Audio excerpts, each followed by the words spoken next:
Anyone who has traveled to Turkey has not left without obtaining some information about Mustafa Kemal Attaturk. His face is present in streets and squares in the form of statues.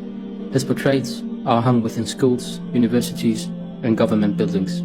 His face is even present on the banknotes.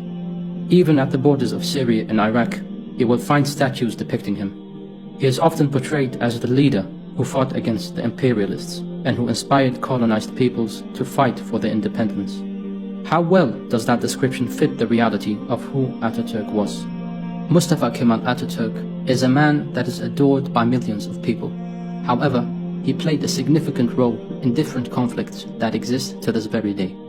Many of the problems in the Muslim world were caused by him. Atatürk was the one who abolished the caliphate in 1924, which had existed from the time of Abu Bakr radiallahu anhu. Even though Muslims have had internal conflicts and problems, just like any other group, their societies were for the most part governed by Islamic law.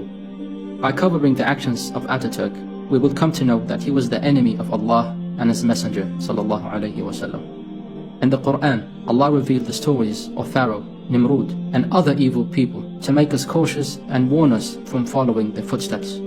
Likewise, we need to discuss Atatürk and his evil actions. The fact that it is illegal to criticize Atatürk by law has made it difficult to raise awareness about his evil actions.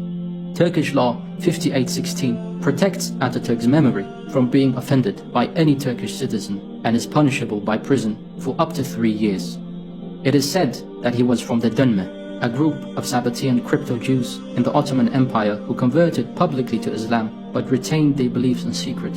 This movement was centered in Thessaloniki, the same city that Atatürk was born in 1881 and the city that he grew up in. Having risen through the Ottoman military ranks, Atatürk initially declared his support for the Sultan and preached about the Islamic fraternity between Turks and Kurds and all the other Muslim minorities within the Ottoman Empire. Masses of tribes and lay people offered their support to Atatürk, thinking that he was fighting to defend the people's religious identity. Atatürk married Latifa Uşak, but they divorced on 5th of August 1925. The circumstances of their divorce remain publicly unknown. A 25-year-old court order banned the publication of his former wife's diaries and letters, which might have contained information about their relationship. The Turkish History Foundation kept the letters since 1975. Upon expiration of the court order, the THF said that Latifa's family demanded that the letters remain confidential. Not only did Atatürk abolish the caliphate, but he also forced the caliph and his family into exile. During the Ottoman Empire, the law stipulated that the official religion is Islam. Atatürk, however, removed Islam as an official religion. Instead, he replaced the laws with different Western laws, based on the Italian and Swiss judicial systems. Atatürk banned the position and title of Shaykh al-Islam, who acted as the Grand Mufti. He removed the Islamic inheritance distribution system. He forbade nikah that was done according to Islam, and he also abolished the divorce period for women to remarry. He criminalized the wearing of the hijab. Prior to Atatürk, governmental oaths were sworn by Allah. Atatürk changed this so that every government official takes an oath by Turkey and Atatürk himself. Even today, government officials must take their oath in the name of Atatürk. His regime forbade circumcision for boys. However, after a period, they lifted the ban. He prohibited the use of Arabic during Friday prayers and Eid. He removed the Shahada from military flags. Imams used to advise and encourage soldiers. During Atatürk, however, this was removed and forbidden. Places of lectures were shut down so that people would not learn about Islam. During the Ottoman Empire, the mosques were decorated with Islamic calligraphy depicting the companions' names or caliphs. These were removed, and the only one left today is Hagia Sophia because it's too large and could not be taken out through the main entrance. Historical places that were carved with inscriptions of the Quran were destroyed. Atatürk replaced the Ottoman Turkish alphabet, which is a version of the Arabic alphabet, with the Latin alphabet. Quran lessons were banned. One was no longer allowed to recite the Quran in Arabic. Muslims had to flee to deserted areas such as the mountains to study. Atatürk also had plans to make people perform salah in Turkish. However, this decision never went through completely. Atatürk changed the adhan to Turkish. For a total period of 18 years, the call to prayer was performed in Turkish. Instead of Allah, the Turkish word Tanrı was used. It was forbidden to sell or distribute religious books. When Mehmet II conquered Constantinople and converted Hagia Sophia into a mosque, he said, "Whoever turns this mosque into something else, may the curse of Allah, the prophets, the angels, and the believers be upon that person." Atatürk turned Hagia Sophia into a museum, and people were prohibited from praying in it until recently. Atatürk turned mosques into stables for animals such as pigs and horses. His regime also turned them into pubs, casinos, and places for the military to sleep. Atatürk banned the fez and made it compulsory to wear Western hats and suits. Many religious leaders were killed because they refused to wear Western clothes. Some religious leaders stood up against Atatürk.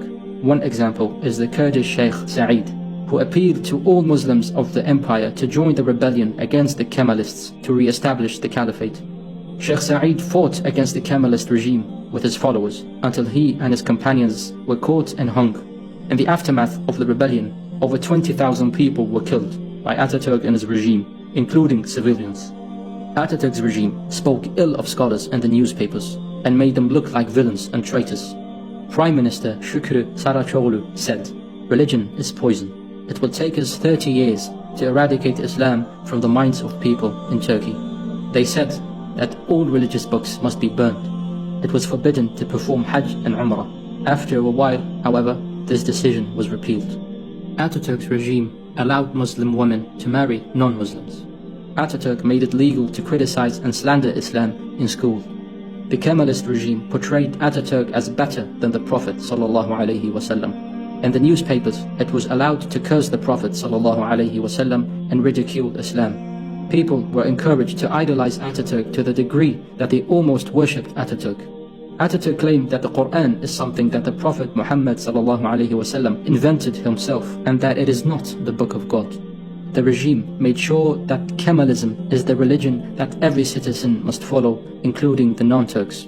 Atatürk made it compulsory for school children to proclaim "Ne mutlu Türk'üm diyene." Lucky is he who can call himself a Turk. The Kemalists imposed Turkification on all other non-Turkish minorities. They were not allowed to speak their mother languages except Turkish. The use of Kurdish, for example, was punishable by prison. The Kemalist regime measured the skulls of 64,000 dead people to compare them with Turks because they considered Turks as superior. The Kemalist regime opened heroin and beer factories. They also made it legal to sell pork. Also, they encouraged people to drink beer through advertisements.